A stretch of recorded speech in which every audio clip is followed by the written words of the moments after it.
आज की इस वीडियो में एक ऐसी बीमारी पर हम चर्चा करेंगे जिसमें आपको एक ही चीज दो दो नजर आती है। जिस बीमारी में आप दवाई तो लोगे लेकिन आप कंफ्यूज रहोगे कि आपकी तबीयत ठीक हो रही है या वह और बद से बदतर होती जा रही है। तो वीडियो में आगे बढ़ने से पहले मैं आपको एक डिस्क्लेमर देना चाहती हूँ। इस बीमारी के बारे में जो भी कुछ बताया जाएगा वह सिर्फ रिसर्च पेपर या वेबसाइट पर लिखे नॉलेज को नहीं शेयर किया जाएगा।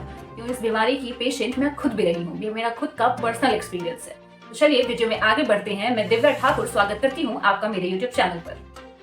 इस बीमारी का नाम है टीबीएम यानी कि ट्यूबरकुलोसिस मेनिंजाइटिस। आम भाषा में हम इसे ब्रेन टीबी भी कहते हैं। यूं तो हमारे देश में टीबी एक कॉमन डिजीज है, लेकिन इस टीबी के बैक्टीरिया का ब्रेन पे इन्फेक्ट करना काफी रेयरेस्ट केस हो जाता है, जिसमें आपकी जान भी जा सकती है। अगर इस डिजीज को एक सही समय पर ट्रीटमेंट ना मिले तो कोमा जैसे हालात या फिर आपके बॉडी की कोई भी पार्ट डिसेबल हो सकते हैं। तो आखिर अब बात की जाए तो यह टीबीएम होता कैसे है? तो माइकोबैक्टीरियम ट्यूबरकुलोसिस जो कि एक बैक्टीरिया है, हमारे ब्रेन के थिन मेम्ब्रेन जो कि मेनिंजाइटिस है, ब्रेन और स्पाइनल कॉर्ड को सराउंड करके रखता है या उसको इन्फेक्ट करने के बाद वहां पे इन्फ्लेमेट कर देता है, जिसके कारण से आपको हेडेक से लेकर कई न्यूरोलॉजिकल इश्यूज महसूस होते हैं। और अब बात की जाए तो आखिर टीबी और टीबीएम में डिफरेंस क्या है? टीबी और टीबीएम दोनों ही डिजीज एक ही बैक्टीरिया से इन्फेक्ट होने के बाद होता है, लेकिन टीबीएम के केस में एक प्रॉपर ट्रीटमेंट मिलने के बाद भी मॉर्टेलिटी रेट 20 से 70% बना रहता है। वहीं टीबी के केस में अगर प्रॉपर ट्रीटमेंट दिया जाए तो मॉर्टेलिटी रेट को काफी कम किया जा सकता है। टीबीएम एक बहुत ही रेयर डिजीज है जो कि टीबी का ही एक प्रकार है। रिपोर्ट्स के अनुसार सिर्फ 1% ही चांस है कि आपको टीबी से टीबीएम हो। अब सवाल उठता है यह टीबीएम होता कैसे है?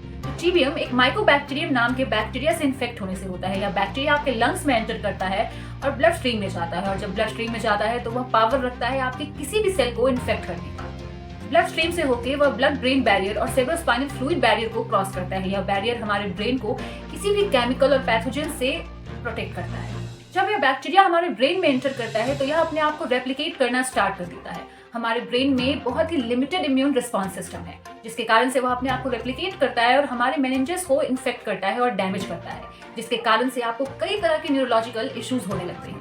और अब आगे बात कर लेते हैं इस डिजीज के सिम्टम्स को लेकर। इस डिजीज के सिम्टम को मैं अपने एक्सपीरियंस के अकॉर्डिंग भी आपको बताऊंगी, मैंने क्या कुछ फेस किया था अपने ट्रीटमेंट के ड्यूरेशन में।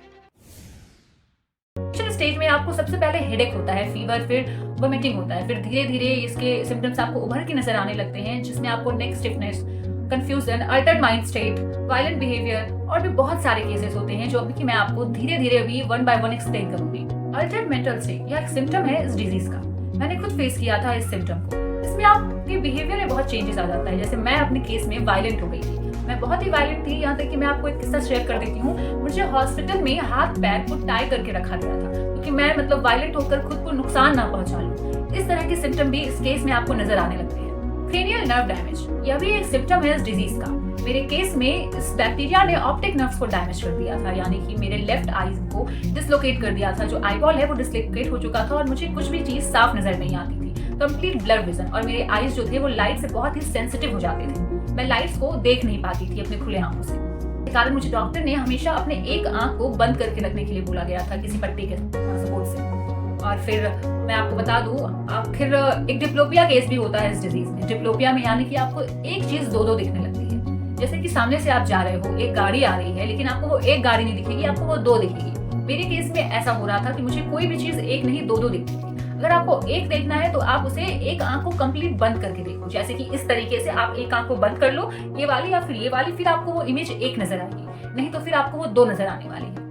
मुझे क्रेनियल नर्व पैरालिसिस भी हुआ था, जिसके कारण मेरे लेफ्ट साइड में पैरालिसिस देखने को मिल रहा था।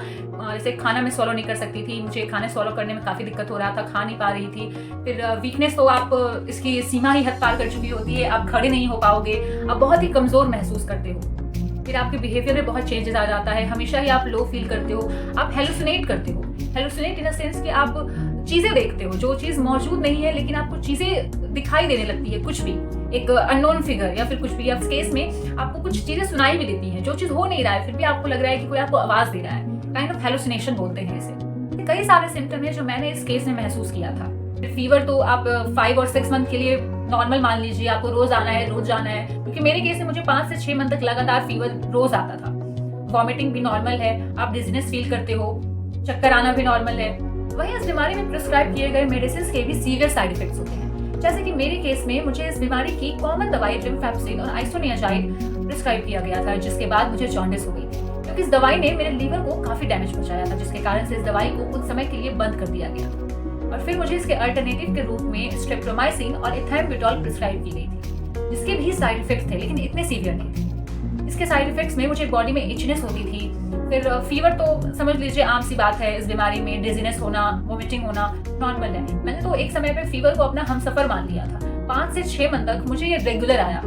लेकिन हाँ, मेरे डॉक्टर ने मुझे एक सलाह दी थी, इस बीमारी में कोई भी दवाई, कैसी भी दवाई आपकी बॉडी पर सेकेंडरी वर्क करती है। सबसे पहले आपको न्यूट्रिशन से भरपूर खाना खाना होता है, जिसमें प्रोटीन प्रचुर मात्रा में। अगर आपको इस वीडियो के बारे में, इस बीमारी के बारे में डिटेल में जानना है तो मैं डिस्क्रिप्शन पर एक लिंक शेयर कर दे रही हूँ, जिसे आप जाकर पढ़ सकते हैं। बाकी आपको मुझसे कोई सवाल करना है तो आप कमेंट बॉक्स में जरूर पूछिएगा। वीडियो को लाइक एंड सब्सक्राइब करना ना भूलिए।